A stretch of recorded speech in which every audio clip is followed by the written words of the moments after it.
त्यामध्ये नसते. भय निवारण स्वामी बाला अवधूता. अत्यंत रमणीय निसर्ग सौंदर्याने नटलेल्या बाळेकुंद्री मंदिराच्या या परिसरातच एक शिळा आहे. या शिळेवर पंत महाराज पंचाग्नी योग साधना करत असत. भय निवारण स्वामी बाला ही बाळेकुंद्री येथील जिवंत जागृत अशी अवधूत धुनी. पंत महाराजांच्या अंत्यसंस्कारापासून ही धुनी अद्यापही तेवत आहे.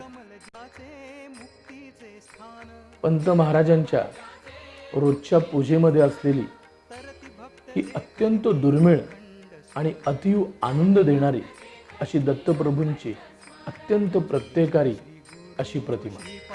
दत्ता. भय निवारण स्वामी बाला अवधूता.